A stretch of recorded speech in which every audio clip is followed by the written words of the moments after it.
नमस्कार दोस्तों, पीएमसी हिंदी आत्मा की यात्रा कार्यक्रम में आप सभी का स्वागत है। प्रत्येक आत्मा कुछ न कुछ सीखने और सिखाने के लिए आती है। अपने जीवन में चुनौतियों को साथ लाते हुए, उनसे कुछ न कुछ सीखते हुए अपने आप को और आगे बढ़ाती चली जाती है। तो जानते हैं आज हम एक नए पिरामिड मास्टर से कि उनका जीवन कैसा था धरती पर, उन्होंने क्या क्या सीखा। सरिता चंद्रशेखर जी जो कि तेलंगाना से हैं और पीछे 14 साल से ध्यान के साथ जुड़ी हुई हैं, पीएसएसएम के साथ जुड़ी हुई हैं। नमस्कार सरिता चंद्रशेखर जी। नमस्कार मैडम जी। आपका स्वागत है आत्मा की यात्रा कार्यक्रम में। Thank you so much. परम पूज्य हमारे पितामह ब्रह्मर्षि पत्री जी को कोटि कोटि नमन और स्वर्णमाला माँ को कोटि कोटि नमन। आपको भी धन्यवाद। सरिता जी, जैसा कि सभी जानते हैं कि हमारी जो यात्रा है, हमारी मतलब कि आत्मा की यात्रा, इस शरीर में जब उसका जन्म धरती पर होता है तो होती है। तो हम आपकी वही शुरुआत की, बचपन की कुछ यादें आपसे चाहते हैं कि आप हमारे साथ शेयर करें। मेरा जन्म तेलंगाना राष्ट्र के मंचिर्याल ज़िले के मंचिर्याल गांव में हुआ है। मैं वहीं की रहने वाली हूँ। मेरे पिताजी सुरेश महाराष्ट्र से बिलोंग करते हैं और मेरी माता तेलंगाना से बिलोंग करती हैं। तो मेरा जन्म यहीं पे हुआ मंचिर्याल में। मेरा पूरा बचपन मंचिर्याल में ही गुजरा। मेरे बाद मेरा एक छोटा भाई है और उसके बाद एक छोटी बहन है। तो हमारा एक छोटा सा परिवार है। तो मेरी माँ एक गवर्नमेंट टीचर थी, हिंदी टीचर थी, और मेरे पिताजी सिंगरेनी कॉलरीज में काम करते थे। तो जैसे सबका होता है, मेरा भी बचपन वैसे ही खुशी से ही बीता। तो कोई स्ट्रेस तो ज़्यादा नहीं थी, लेकिन वक्त गुज़रते गुज़रते जब मैं आगे बढ़ती गई तो लड़की होने का थोड़ा मुझ में डाला गया बचपन से कि तुम लड़की हो, तुम्हें ऐसे ही रहना है, ज़्यादा हंसना नहीं है, ज़्यादा बोलना नहीं है। तो ऐसे विचारों से थोड़ा बहुत प्रभावित हुई थी। तो बाहर से देखने पे मैं बहुत एग्रेसिव रहती थी, गुस्सैल रहती थी, लेकिन अंदर से एक बहुत सॉफ्ट कॉर्नर भी था मेरा। वो दो प्रवृत्ति में उधर इधर होती रहती थी। मैं कभी कभी बहुत ज़्यादा ही गुस्सैल हो जाती थी, कभी बहुत शांत स्वभाव की थी। बचपन में मेरी एक बहुत ही फैंटास्टिक सी आदत ये है कि वो अभी अभी ध्यान में आने के बाद मुझे याद आ रही है। बचपन से मुझे पढ़ने का शौक़ बहुत था। तो अगर मैं स्कूल जाती हूँ तो फर्स्ट क्लास में अगर मैं जाती हूँ तो स्कूल शुरू होने से पहले मुझे बुक्स दिलाते थे। तो मैं पूरा बुक्स पढ़ लेती थी, जितना भी स्टोरीज़ था, जितना भी वो था, पूरा पढ़ के मैं पहले ही ख़त्म करती थी। तो क्लास में जाने से पहले ही मैं पढ़ाई हो जाती थी मेरे एक बार। फिर उसके बाद में मैं बहुत ही होशियार थी बचपन से, अच्छी तरह पढ़ाई करती थी, अच्छे से करती थी। बचपन से जुड़ा एक और एक्सपीरियंस है। जब मैं फर्स्ट क्लास में थी, फर्स्ट क्लास से भी आगे केजी में थी, किंडरगार्टन में, तो हम लोग एक मुसलमान परिवार के घर पे किराए पे थे। तो एक दिन क्या हुआ, रमज़ान का टाइम था। तो रमज़ान के टाइम पे वो हम लोग हमेशा उनका वो नॉन-वेज का खाना होता था। तो रमज़ान के टाइम पे वो खुद बकरी को घर पे लाके वहीं पे काट के वहीं के उसको पकाया जाता था। तो मैं खेलती थी बाहर वरांडा में, मैं वहाँ बैठ के थी। तो मेरे सामने ही बकरी को लाए वो, लाके उसको बांध के रखे। मुझे देखना था कि क्या हो रहा है, ये फेस्टिवल के दिन क्या कर रहे हैं। तो मैं वहीं बैठ के थी और वो लोगों ने मेरे सामने ही उसको काटा। तो उसके हाथ काटे गए, उसके पैर काटे गए, उसका पूरा स्किन निकाला गया। तो मैं बहुत ही भयभीत हो गई थी। उससे पहले मैंने कितना खाया मुझे याद नहीं है, लेकिन उसके बाद मैंने अगले 16 साल तक मैंने कभी नॉन-वेज को नहीं छुआ। तो फिर ऐसे ही जब मैं डिग्री कॉलेज में आई थी तो मेरे बहुत सारे फ्रेंड्स हो गए। तो फ्रेंड्स को जब मैं हैदराबाद में आई थी पढ़ने डिग्री, तो फ्रेंड्स की वजह से उन्होंने एक दिन मेरे बर्थडे पे मुझे पकड़ लिया, पार्टी के नाम से ले लिए, होटल पे लेके गए, मुझे बांध के खिला दिया बिरयानी। जब से आदत लग गई थी। फिर उसके बाद में जब मैं ध्यान में आई, मैं 3-4 महीने में मैंने उसको पूरा छोड़ दिया। ध्यान को वाह! तो जो ज़्यादातर जीवन मेरा था, मैं वेजिटेरियन ही थी। जब भी घर में अगर नॉनवेज बनता था संडे के दिन, तो मैं जाके छत पे छुप जाती थी एक कोने में। मेरी नानी और मेरी माँ जब तक उन लोगों का पूरा खाना खा के, वो अपने बर्तन पूरे साफ़ करने के बाद मैं नीचे आती थी। जब तक मैं धूप में ही बैठी रहती थी, वो हिंसा मुझसे बर्दाश्त नहीं बता हुई। मैं देख नहीं पाई और मैं वो खा नहीं पाई कभी। हुँ, हुँ। आपकी ये जो आपने आपके सामने इंस्टेंस हुआ हाँ, और आपने उस जानवर को तड़पते हुए भी देखा। देखा। हाँ, कैसे वो अपने इससे बाहर छूटने के लिए हमेशा तैयार रहता था। परंतु हम लोग जो भी खाते हैं इसको, वो इसको महसूस नहीं करते। नहीं करते, तो आपने बचपन में ही इसको महसूस किया किया और था। तब से आप सोच लिया कि नहीं खा रही। नहीं खाना है। ठीक है, आगे जाके आपने खाया फिर आपको क्योंकि नहीं खाना था तो आपके जीवन में ध्यान भी आ गया। जी। बहुत अच्छा।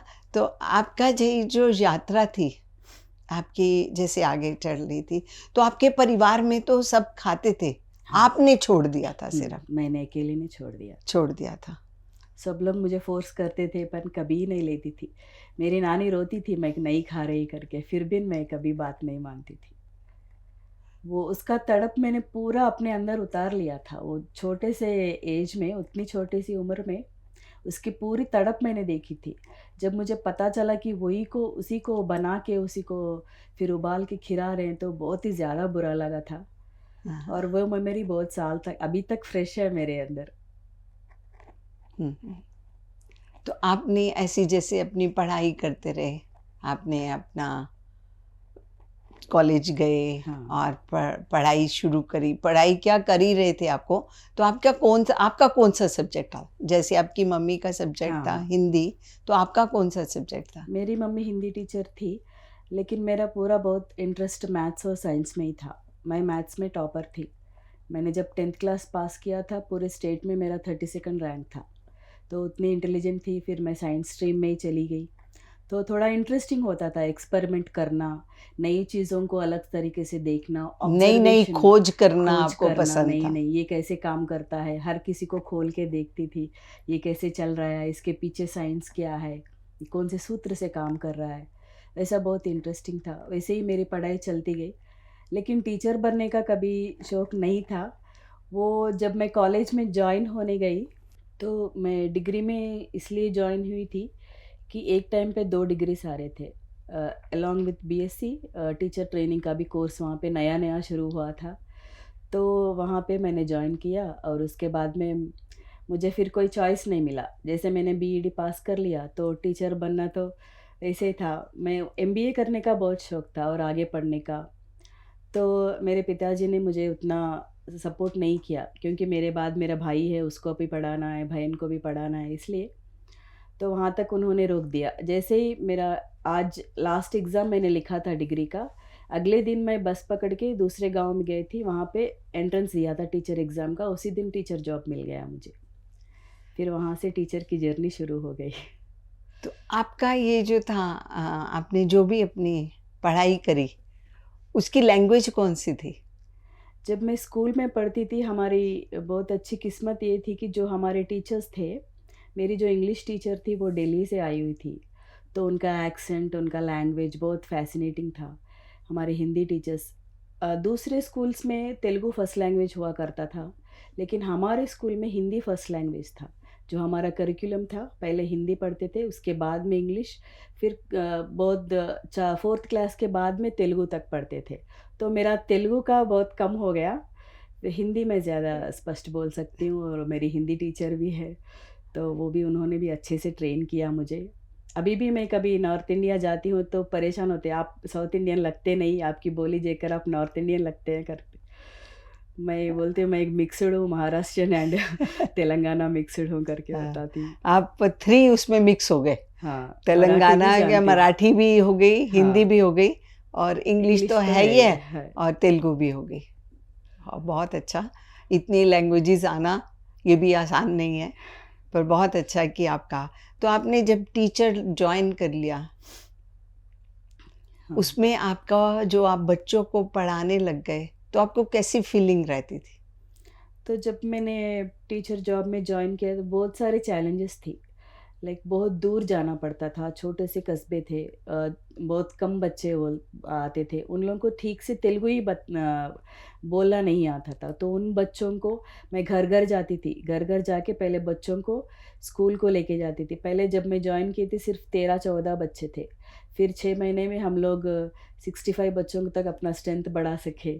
फिर हम लोग ऐसे स्ट्रेंथ बढ़ाते गए, फिर बच्चों को सिखाते गए, अच्छे से हुआ था।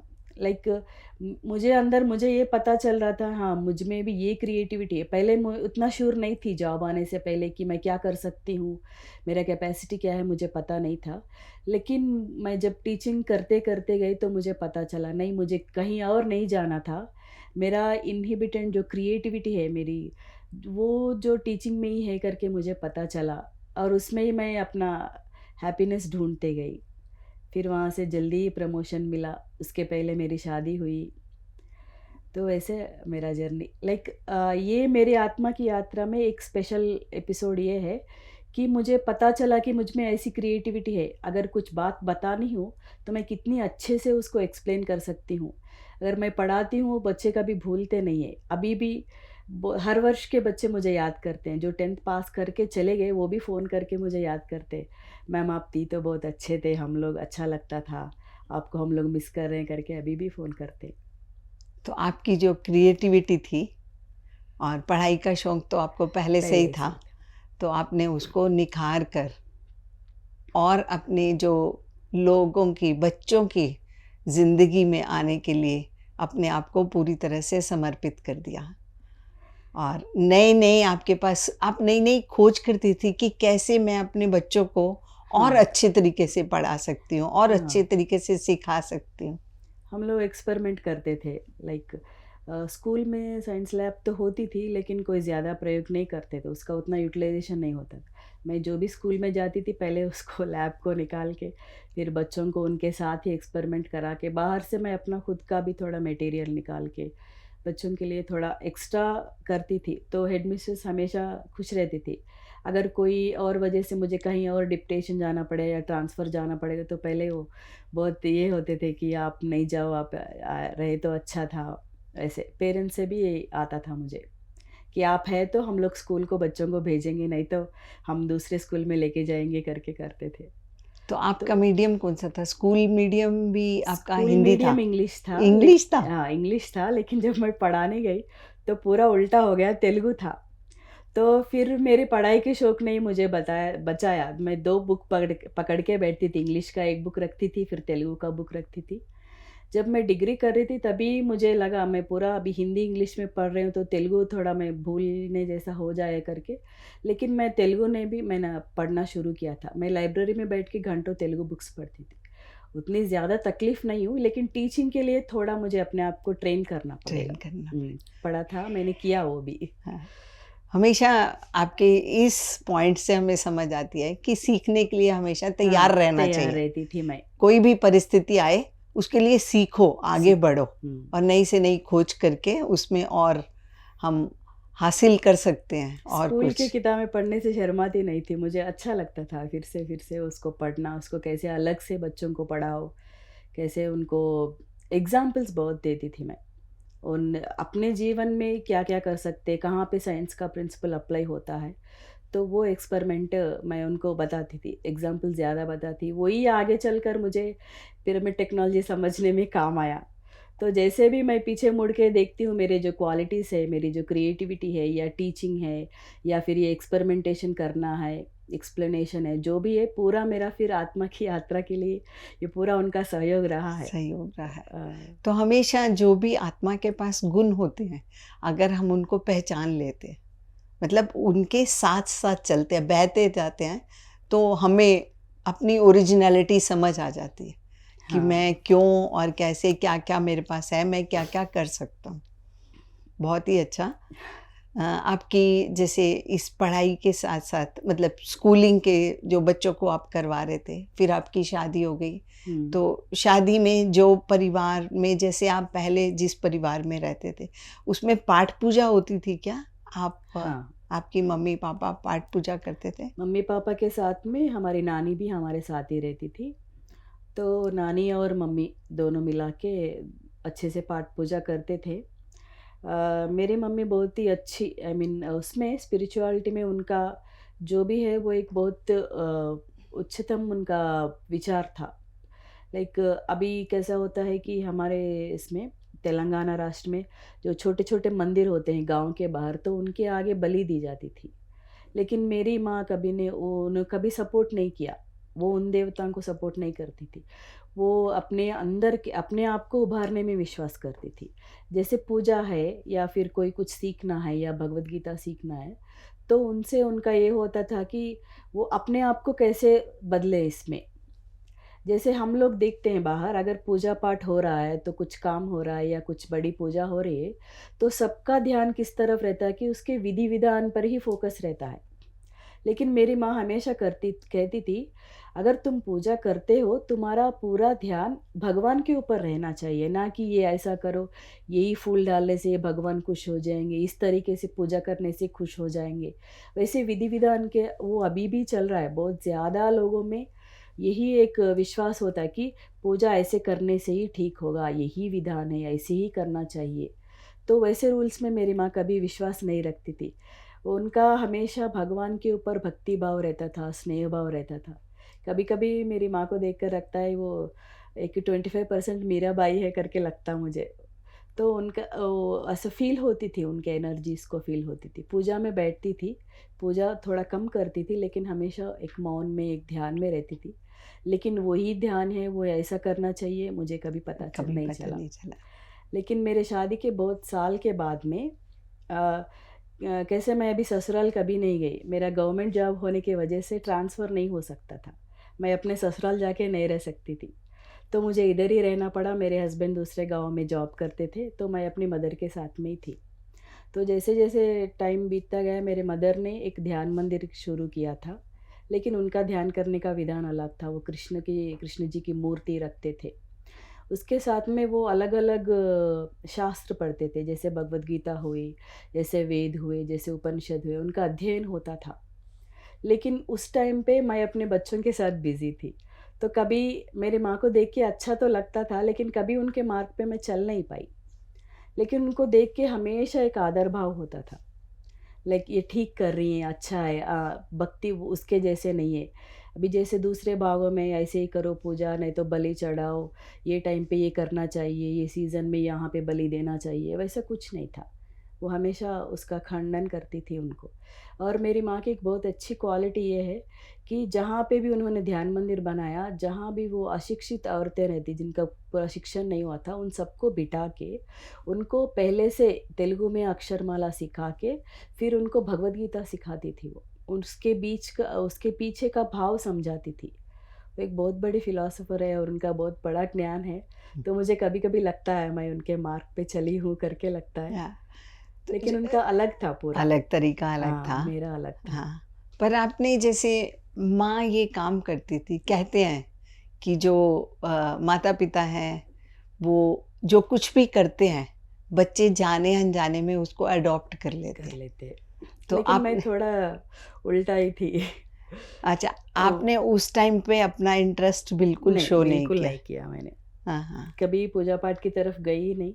जैसे कि जब भी शादी हुई थी, जॉब भी कर रही थी, जॉब को सँभालो, फिर बच्चों को बैलेंस, बच्चों का, जॉब का, फिर हस्बैंड दूर रहते थे। ये पूरा इमोशनल डिस्टर्बेंस था मेरे लाइफ़ में। तो उतना मैं उस तरफ फ़ोकस नहीं कर पाई थी।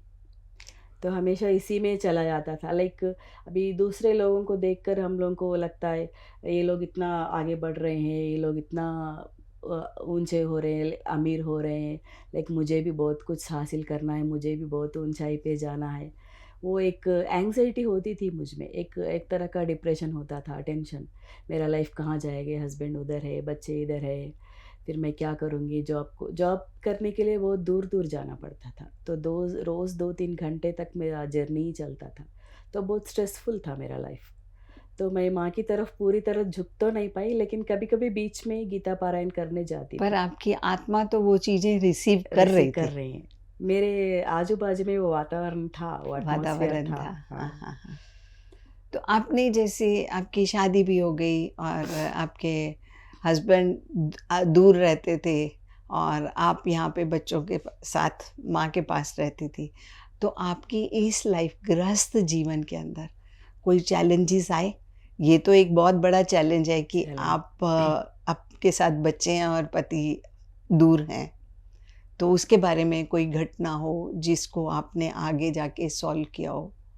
हाँ, यही तो बड़ी समस्या थी कि वो दूर रहते हैं, फिर हम लोग कैसे एक साथ में रहेंगे, कैसे, लाइक उनकी जॉब है, मेरी जॉब है। तो हमेशा मैं एक स्ट्रेस में थी कि हम दोनों की जॉब एक जगह आए, हम लोग साथ में एक फैमिली एक जगह पर रहे।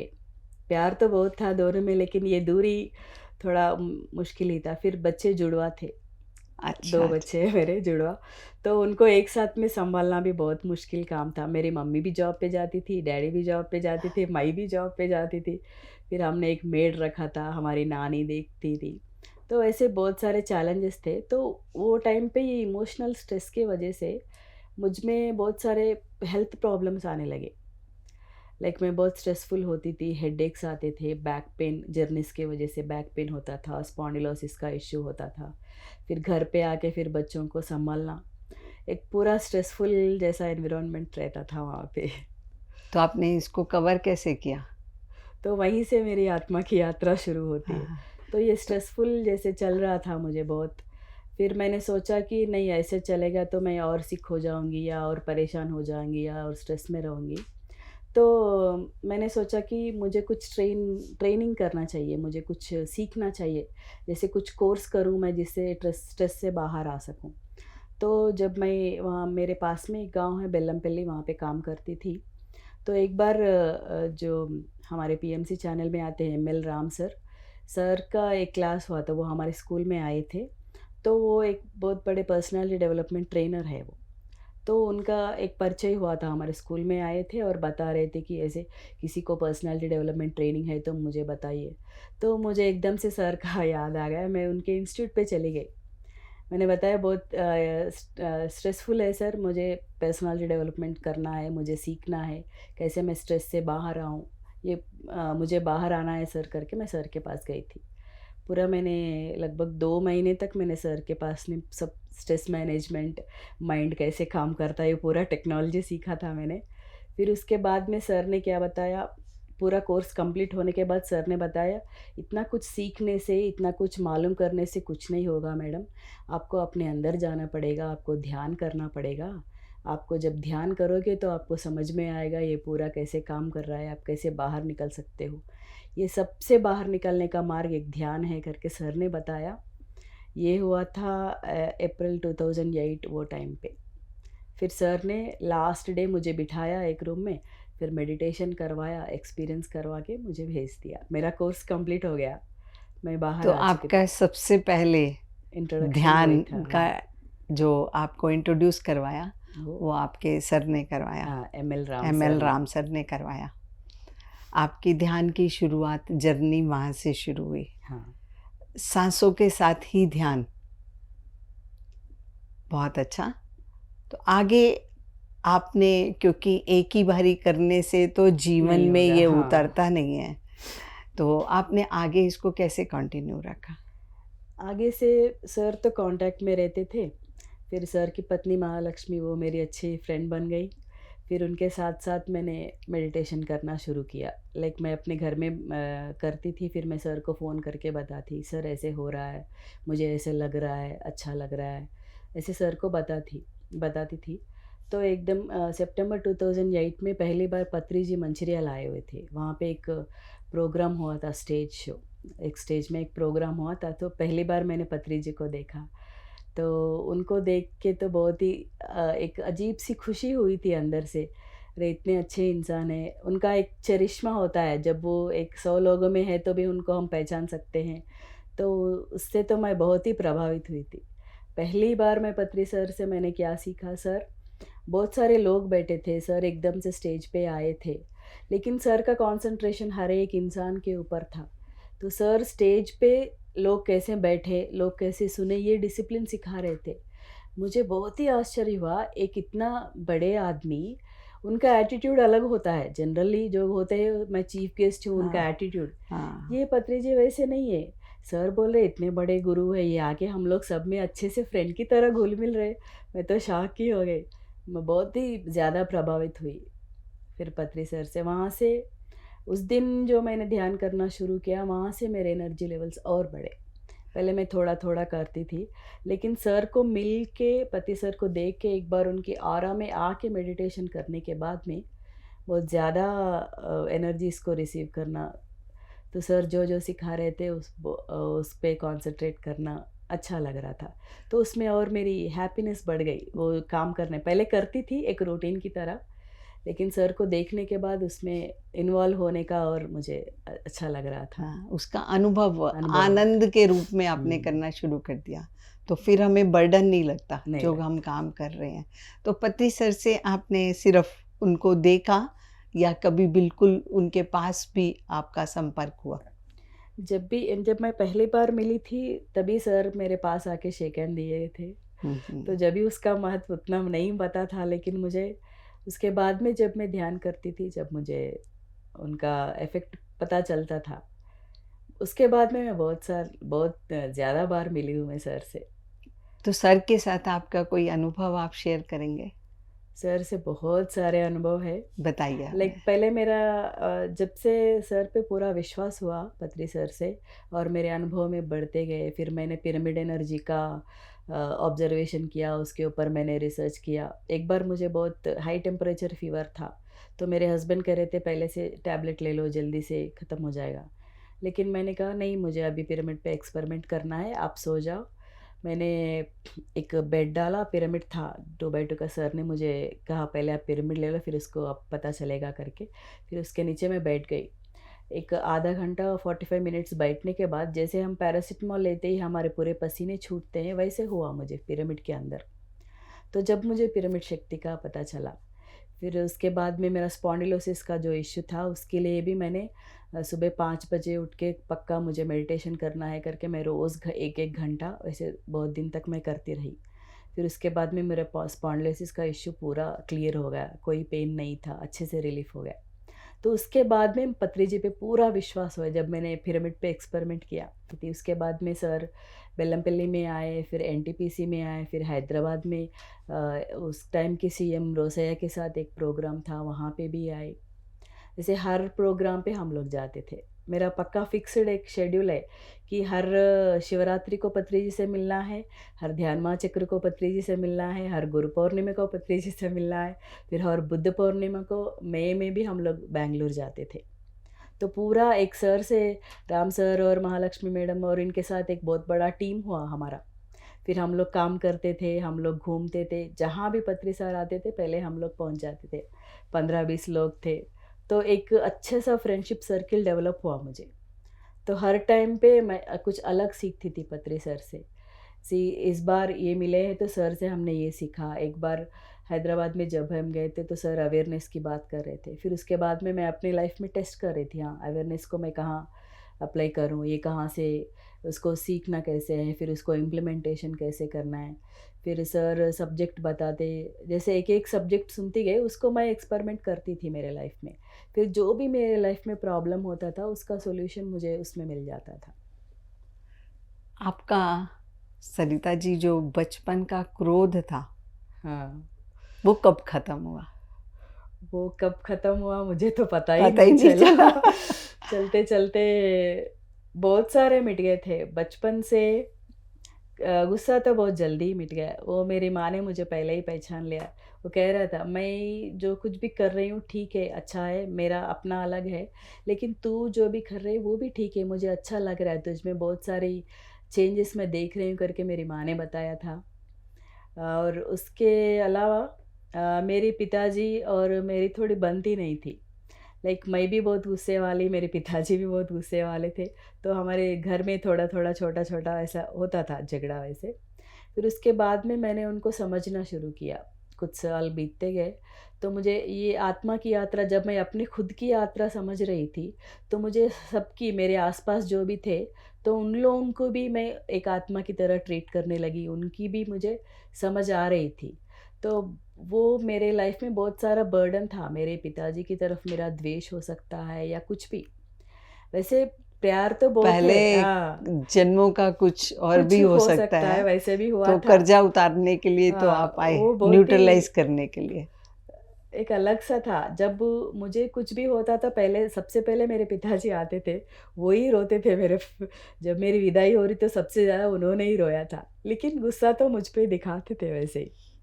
तो लेकिन वो कुछ साल लग गए मुझे, ये जो मेरे अंदर बहुत सारे फ़ियर्स थे बचपन से, ये पिताजी की वजह से हो सकता है या मेरे बचपन के मेरे आस-पास पड़ोस में जो सराउंडिंग्स।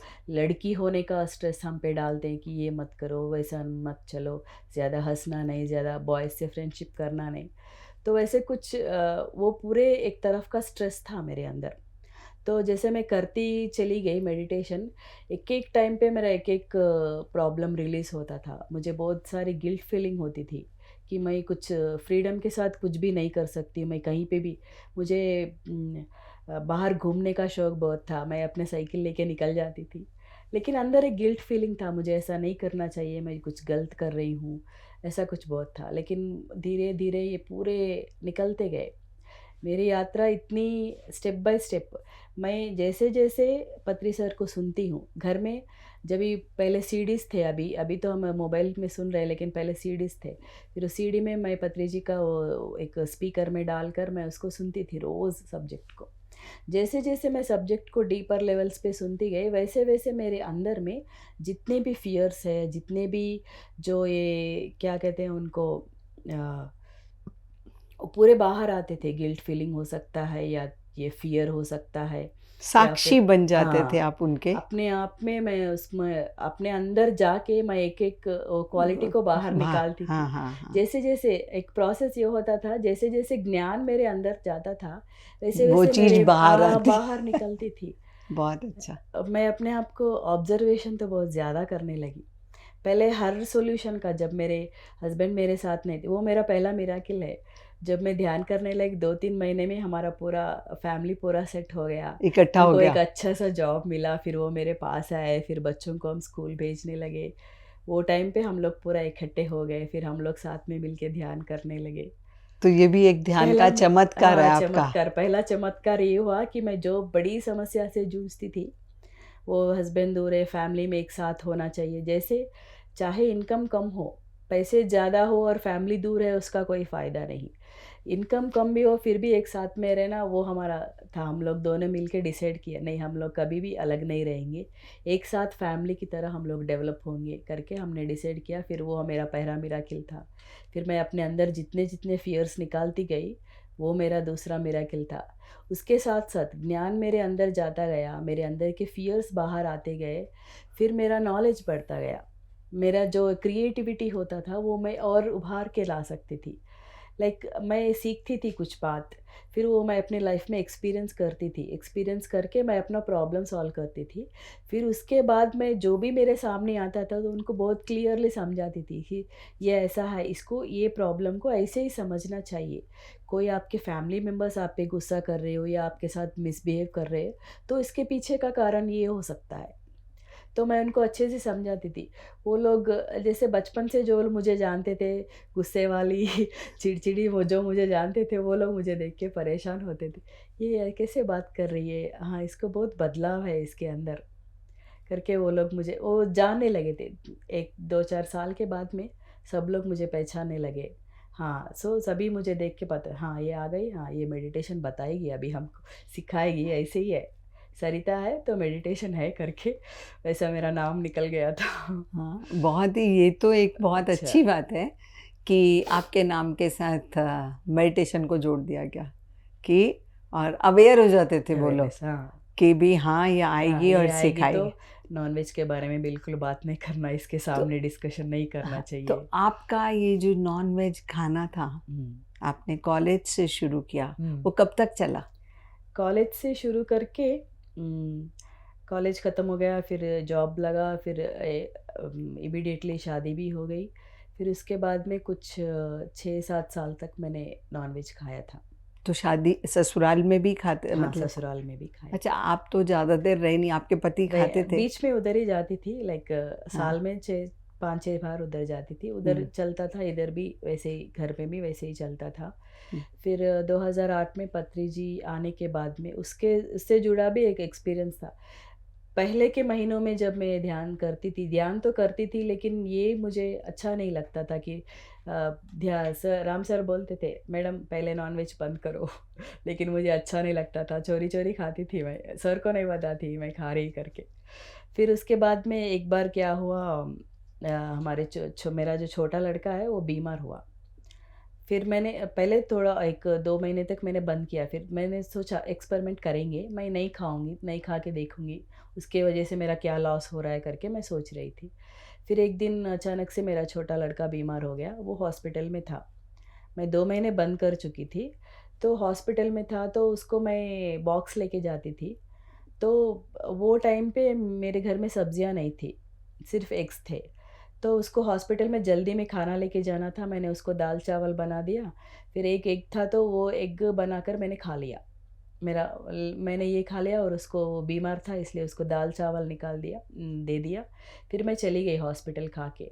हॉस्पिटल से उसको 2-3 घंटे के बाद उसको डिस्चार्ज कर दिए थे, वो घर आया था। घर आने के बाद वो उसको घर ला के छोड़ दिया, फिर मैं पूरा ही बीमार हो गई थी। मुझ में हेडेक्स, फीवर, वॉमिटिंग्स बहुत ही सीरियस हो गई थी।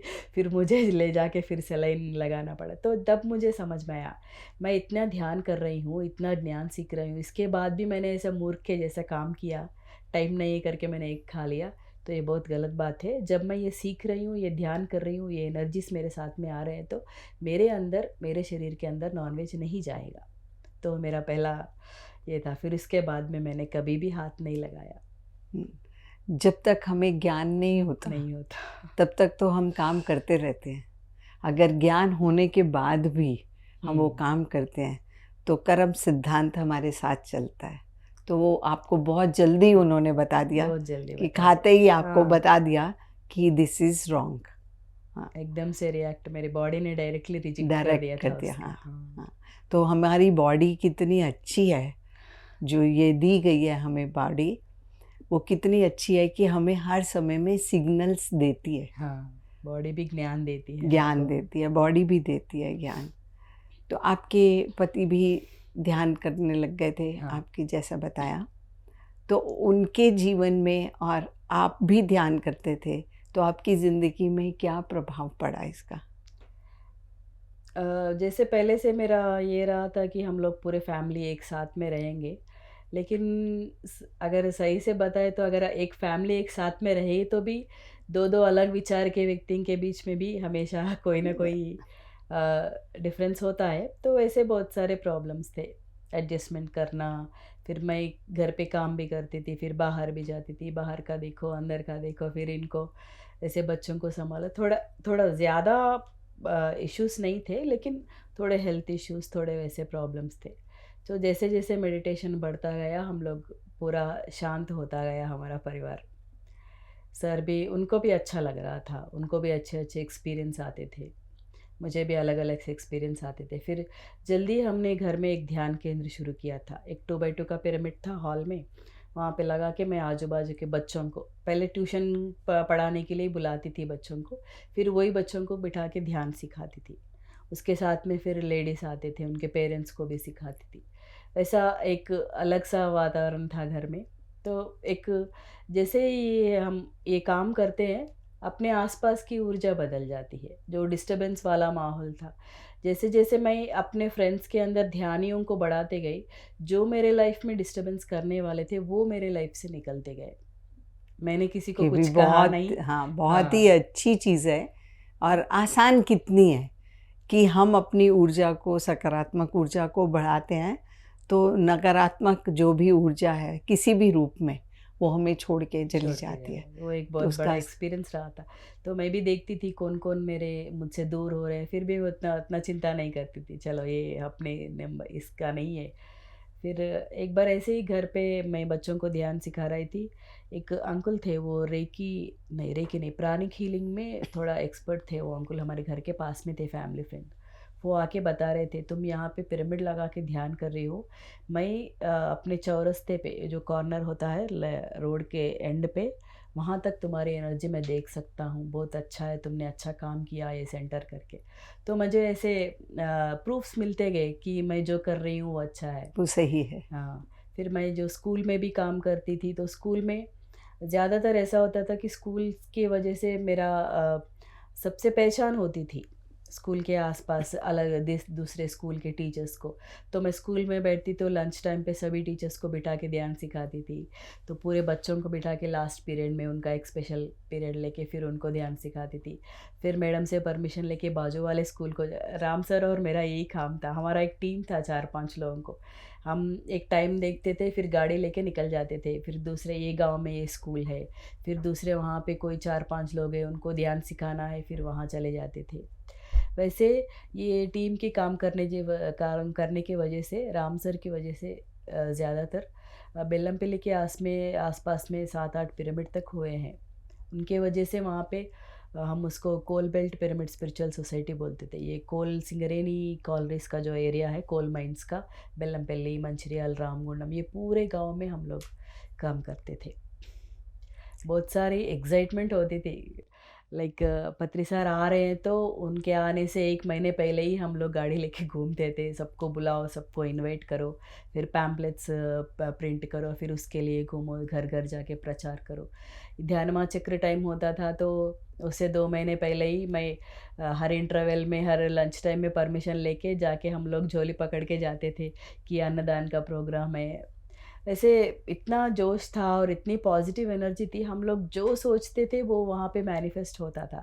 लाइक हम लोग पहले सोच कर निकलते, हम लोग कलेक्शन के लिए जा रहे हैं, मुझे यहाँ पे अभी 5,000 चाहिए, तो उतने ही आते थे। ऐसे फ्रेंड्स थे हमारा। एक अच्छी पॉजिटिव एनर्जी हमेशा साथ में रहती थी। जब जब हम लोग बाहर काम करते हैं तो घर के अंदर के जो प्रॉब्लम्स होते थे, घर के अंदर जो इश्यूज होते थे, वो सब निकलते गए। सॉल्व होते गए। जैसे हम लोग आसपास में स्प्रेड होते गए घर के अंदर के प्रॉब्लम्स, वो हमेशा मैंने बहुत ऑब्जर्व किया था। आप जैसे ध्यान प्रचार में भी निकल पड़े, ध्यान के साथ साथ ध्यान प्रचार में सबसे अच्छा काम जो हुआ कि आपने अपने ही स्कूल से, और स्कूलों में भी चली गई, पर पहले अपने स्कूल से ही अपने स्कूल से एक्सपेरिमेंट शुरू किया किया। कि बच्चों तक ध्यान पहुंचाया। ये तो स्कूल के बच्चे हैं, आपके अपने बच्चे क्या ध्यान में आए? हाँ, मेरे अपने बच्चे भी ध्यान करते हैं। वो 6th class, 7th class, 8th class. तो जब भी 2 बच्चे हैं छोटे, जब भी मुझे बाहर जाना होता था या फिर ऐसे में पत्री जी आ रहे हैं तो मैं बच्चों को लेके निकल जाती थी। तो हम लोग फैमिली के साथ में जाते थे, बच्चों को भी इंटरेस्ट था। जब जब वो करते थे वो भी अपना एक्सपीरियंसेस शेयर करते थे, अच्छे अच्छे एक्सपीरियंस आते थे। एक बार वरंगल में 3 दिनों का ध्यान महाचक्रम हुआ था, मिनी मिनी ध्यान महाचक्र। तो वहाँ पे भी मैं अपने 3 दिन बच्चों के साथ में लेके गई थी। यहाँ भी लाती हूँ। अभी थोड़े बच्चे बड़े हो गए तो थोड़े बिज़ी है। एक बड़ा बच्चा जॉब कर रहा है, छोटा अभी एमटेक कर रहा है। उनकी पढ़ाई में भी बहुत सारे एक्सपीरियंसेस है। मैंने जब मेरे बच्चे इंटरमीडिएट पढ़ रहे थे तो वो बहुत क्रूशियल टाइम होता है 12th क्लास, जैसे कि उनको आगे इंजीनियरिंग में जाना है। तो बच्चों को मैं सिखाती थी विजुअलाइजेशन कैसे करना है, उनको कैसे मैनिफेस्ट करना है, कैसे एक ड्रीम को रखना है कि आप क्या बनोगे, आप कैसे सीट लाओगे, कितना मार्क्स लाओगे, उनको विजुअलाइजेशन कराती थी। फिर मैं खुद भी करती थी।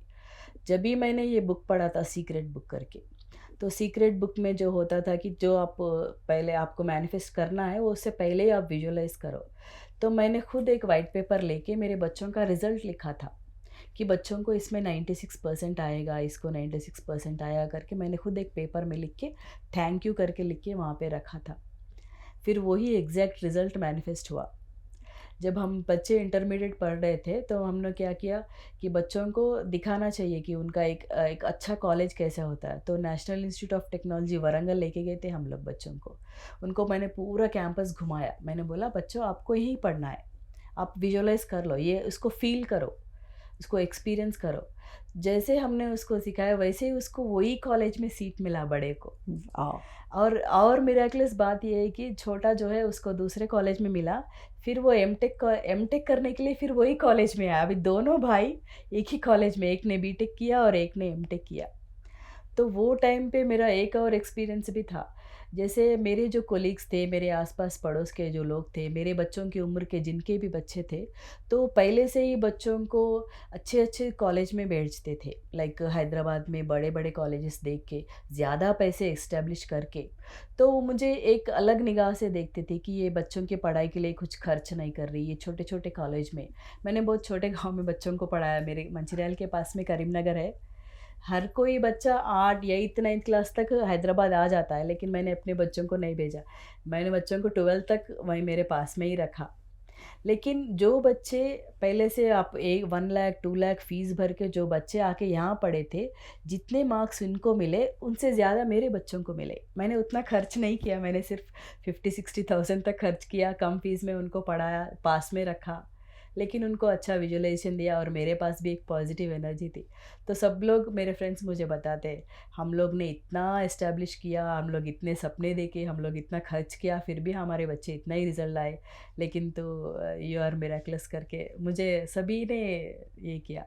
तो मुझे बहुत अच्छा लगा, that is the power of meditation, pyramid energy, positive thinking करके मुझे लगा। तो हर स्टेज पे मैं अपने आप को ट्रेन करती ही रही। मेरी आत्मा की यात्रा में हर मैंने कुछ सीखा, सीखते रही और मैं जो-जो सीखती थी वो मैं सबको बताती गई। उसके बाद में मेरे मार्ग पे चल पे फिर बच्चों को फिर वो कॉलेज पे भेजना, फिर उनको विजुअलाइज़ेशन करवाना, वैसे करते हैं अभी मेरे फ्रेंड्स। हुँ। मुझे पूछते हैं, जो-जो देखती थी कि ये ऐसे या इससे ज़्यादा फ्रेंडशिप ना करें, इससे थोड़ा डिस्टेंस मेंटेन करें, वो अभी उल्टा अगर उनको कोई प्रॉब्लम आ गया, अभी मुझे फ़ोन करते हैं। जो अपने आप को सक्सेसफुल समझते थे, हम लोग रिच है, हम लोग सक्सेसफुल है, हम लोग हैप्पी है समझते थे, जिनको वो भी जो उनको जो-जो इश्यूज़ आते हैं, वो अभी मेरे पास आते हैं। मैं वैसे ही हूँ, पहले से ही सिंपल थी, अभी भी वैसे ही हूँ। फिर वो लोग आके हम लोग हम हमारे इसमें ये ऐसा प्रॉब्लम चल रहा है, क्या कर सकते हैं? कुछ बताओ करके मेरे आपके साइलेंटली आके पास आते मेरे थे। पास आते हैं। हाँ, हाँ।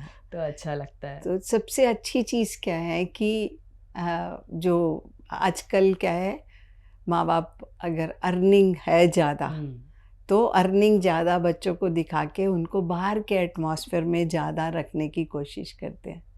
बट आपके पास जो सबसे बड़ी दौलत थी कि आपके पास आपके पेरेंट्स से आपके पास संस्कार आए और आपने अपने को सँभाला और अपने ही संस्कारों से आपने अपने बच्चों को सींचा और वही हाँ, संस्कार उनमें और ज़्यादा गहराई में उतरते गए। तो मैं एक प्रश्न है मेरे पास हाँ। आपके लिए कि जो समाज है आजकल और आजकल के समाज में बच्चों के पास ये संस्कार नहीं है क्योंकि उसमें ज़्यादातर परसेंटेज बच्चों के माता-पिता के पास भी ये संस्कार नहीं है। तो हम जैसे कि आप एक्सपेरिमेंट करती रहती हैं और समाज में भी जाती रहती हैं, तो हम ऐसे कैसे उन बच्चों को और ऊपर उठाएँ, उनके माता-पिता को भी उठाएँ? तो और कोई रास्ता या कोई एक्सपेरिमेंट आपने किया है ऐसा समाज में? या आप क्या बताएँगी कि ऐसा हम कर सकते हैं? हुँ। मेरा समझ में ये रहा है कि मैं अपने आसपास में बहुत लोगों को देखकर हम लोग बच्चों के दो तरह के शिक्षण देते हैं। हमेशा जब भी बच्चा धरती पे आता है तो उसको पहले से हम लोग ट्रेन करते रहते हैं, ऐसे ही बात करो, ऐसे ही रहो, यही बिहेवियर चाहिए, आगे बढ़ के सक्सेस चाहिए।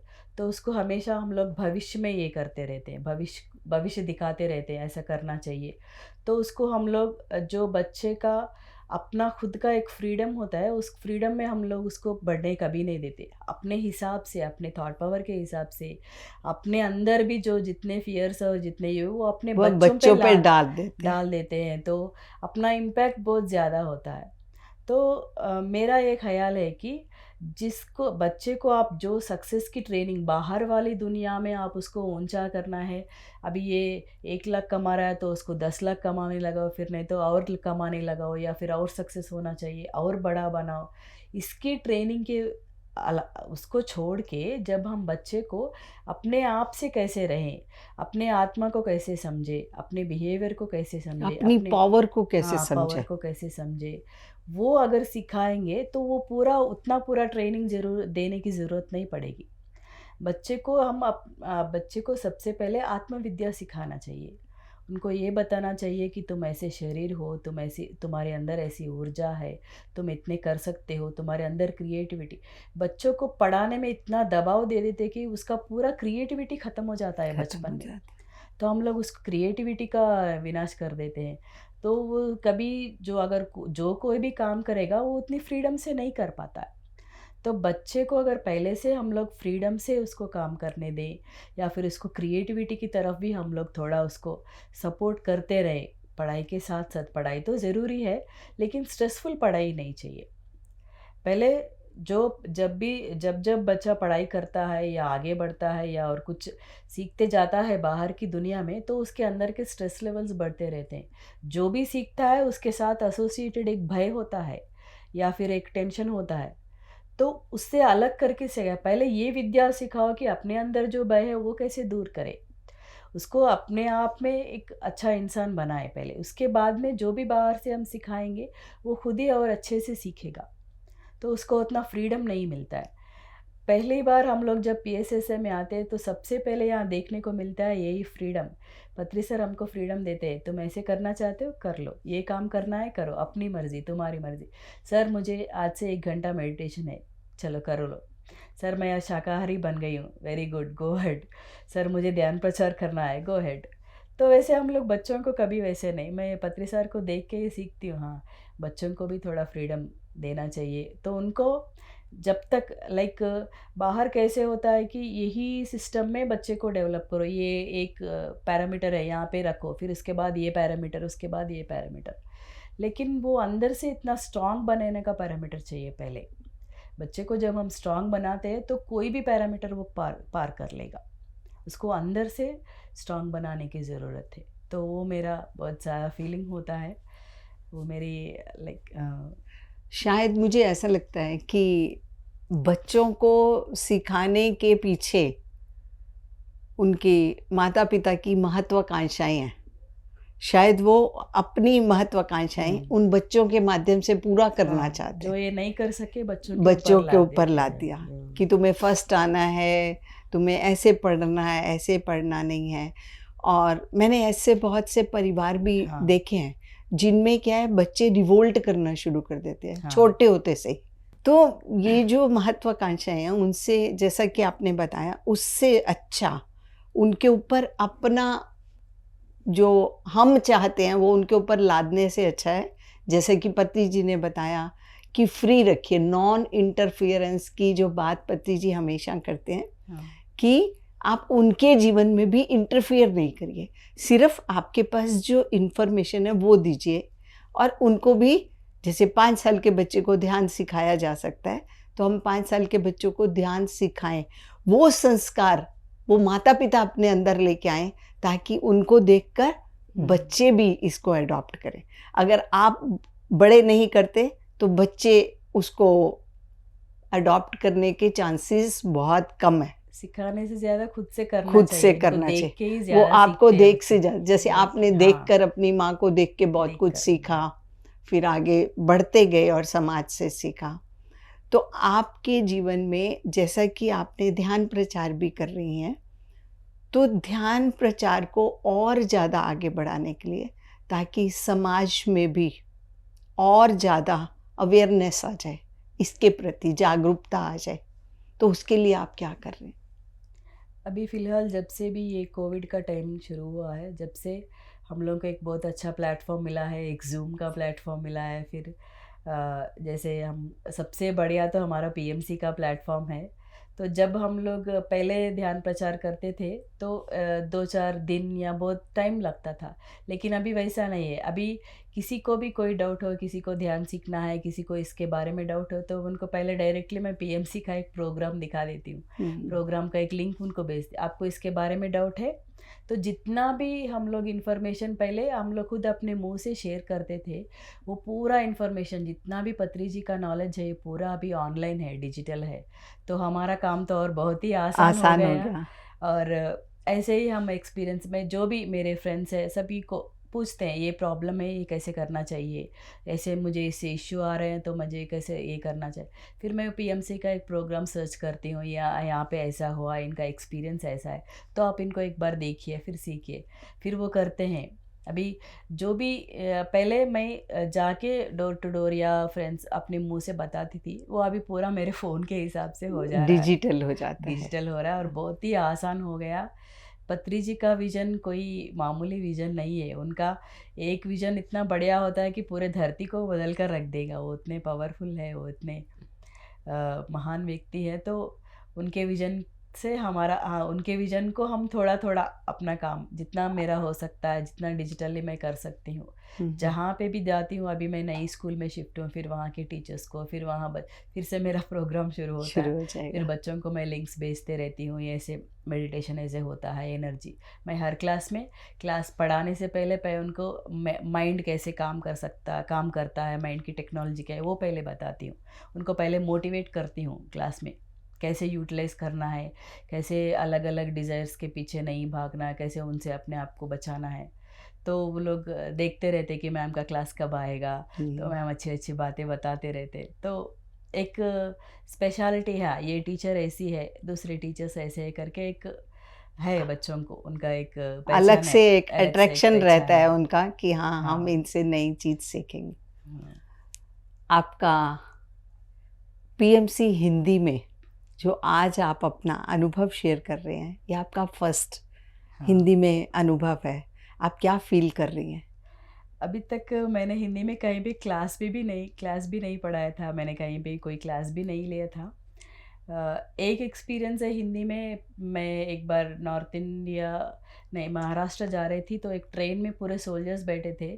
जब कोई भी नया इंसान मिलता था तो हिंदी में मैं सिखा उनको बताती, पहली टाइम मेरा एक्सपीरियंस सोल्जर्स के साथ था। तो वो आर्मी वाले वैसे बैठ के थे, बात कर रहे थे, आप कहाँ से जा रहे हो ऐसे। पहले उनको मैंने सबको बिठा के ध्यान कराया था, उनको एक्सपीरियंस शेयर किया था। फिर इसके बाद में ये मेरा सेकंड एक्सपीरियंस है हिंदी में। आज क्या अ, फ़ील कर रही हैं आप? बहुत ही खुशी हो रही है। इतना देर हिंदी बात करने वाले कोई नहीं मिले अभी तक मुझे। क्या भैया च जी ने कहा था कि पीएमसी हिंदी को बहुत लोगों की ज़रूरत है, आप हिंदी में एक्सपीरियंसेस शेयर करो, आप और प्रोग्राम्स बनाओ। तो एकदम से वो मेरे कॉलिंग के जैसा हो गया, तो फिर मैंने एक थॉट रख लिया कि हाँ, पीएमसी हिंदी को एक बार कॉन्टैक्ट करें। जब मैं बोल सकती हूँ तो क्यों नहीं? ये एक क्रिएटिविटी है, मेरे पास एक लैंग्वेज स्किल है, तो क्यों नहीं? अभी किसी को पता नहीं है कि मैं बात कर रही हूँ, मेरे फ्रेंड्स सब लोग देख के मुझे हैरान हो जाएँगे कि ये हिंदी में भी बात कर रही है, ये हिंदी में इतना हुँ, प्रोग्राम चल रहा है करके। बहुत ही बहुत खुशी हो रही है बहुत मुझे। खुश है। बहुत-बहुत धन्यवाद है आपका।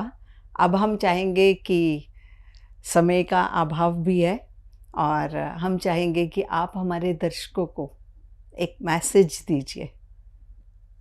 Thank you madam. सभी पीएमसी दर्शकों को मेरा एक मैसेज ये है कि हम हमेशा विद्या की तरफ ध्यान देते हैं, तो कैसी विद्या दें, हम अपने आने वाली पीढ़ी को क्या सिखाएं। अभी हर कोई उनको एजुकेशन में, सक्सेस में या और ऊंचाई छूने के इसमें बच्चों को हम एक दबाव में ट्रेन कर रहे हैं। तो वो विद्या ना सिखाकर बच्चों को अपने आप को कैसे संभाले, अपने मन को कैसे समझे, अपने शरीर के कैसे के समझे, अपनी आत्मा की प्रणाली कैसे समझे, अपना सोल जर्नी क्या होता है, पर्पस ऑफ लाइफ समझने की जो शिक्षण हम अगर अपने बच्चों को देंगे, तो हम एक अच्छी अद्भुत पीढ़ी हम इस दुनिया में ला सकते हैं। तो उनको वो ट्रेन करना बहुत ज़रूरी है। उसके लिए पीएमसी का माध्यम यूज़ करें। अभी हर लैंग्वेज में पीएमसी चैनल चल रहा है, तो बच्चों को दिखाएं कि एक्सपीरियंस क्या होता है। बहुत सारे बच्चों को ये पता नहीं कि ऐसी भी एक दुनिया है, ऐसी एक सच्चाई है कि हम लोग ये कर सकते हैं, बच्चे कुछ भी अचीव कर सकते हैं, अपनी क्रिएटिविटी कर सकते हैं, इतना फ्रीडम के साथ जी सकते हैं, इतनी खुशी के साथ। हर कोई अपने प्रॉब्लम का सॉल्यूशन बाहर ढूंढते रहता है, तो वो बहुत डिस्टर्ब होते रहता है। अगर अपना प्रॉब्लम का सॉल्यूशन अपने अंदर ही ढूंढे, अपने ध्यान में बैठे, अपने आप को और शक्तिमान करे, और अपने आप को समझे, तो हमारे प्रॉब्लम्स हम ईज़िली सॉल्व कर सकते हैं और दूसरों को भी बहुत हेल्प कर सकते हैं। और प्रत्येक स्पेशली मैं पत्री जी को कोटि कोटि नमन करती हूँ। मैं अपने आप को बहुत भाग्यशाली समझती हूँ कि पत्री जी जो टाइम पे इस धरती पे चले हैं, उस टाइम पे मेरा सौभाग्य है कि मैं उनके साथ में धरती पे चली हूँ। और प्रत्येक नमन स्वर्णमाला माँ जी को। मैंने जो उनका एक्सपीरियंस सुना तो अपने आप में जितना स्त्री तत्व है उसमें मुझे और भी रिस्पेक्ट बढ़ गया। उनको देख के हमेशा मैं बहुत भाव ये हो जाती हूँ, इमोशनल हो जाती हूँ। कितना काम किया उन्होंने, कितना स्ट्रगल किया लाइफ में, कितना सपोर्ट किया पत्री जी को। तो she is my role model. अपनी स्त्री शक्ति को, अपनी स्त्री को क्या कर सकती है, एक स्त्री कितना शक्तिमान हो सकती है, उनका प्रूफ है। स्वर्णमाला माँ को भी प्रत्येक धन्यवाद, आपको भी प्रत्येक धन्यवाद। Thank you. नमस्कार मैम, हम आपसे अभी आज्ञा लेते हैं। धन्यवाद आपका, बहुत आप धन्यवाद। हमारे साथ जुड़ने के लिए बहुत you. बहुत धन्यवाद। Thank you so much. दोस्तों, कितनी अच्छी और अद्भुत यात्रा है ये कि हर आदमी धरती पर आता है बट अपने गुणों को पहचान नहीं पाता। उसके पास जो उसको समाज देती है वो उसमें उलझ कर रह जाता है। पर ध्यान इतना आसान रास्ता है जो आत्मा को पहचानने में मदद करता है और स्वयं की शक्तियों को जानने में मदद करता है। जब हम अपने आप को पहचान जाते हैं तो हम कुछ भी कर सकते हैं। सबसे अच्छा कि स्वयं को पहचानें और समाज को भी इससे रूबरू कराएं और बच्चों का जो जीवन है किस प्रकार हम और बेहतर बना सकते हैं, एक बेहतर समाज बना सकते हैं। तो बने रहिए हमारे साथ। एक नए मास्टर के साथ आत्मा की यात्रा में फिर मिलेंगे। धन्यवाद आप सबका। नमस्कार। AMC हिंदी बदले जीवन।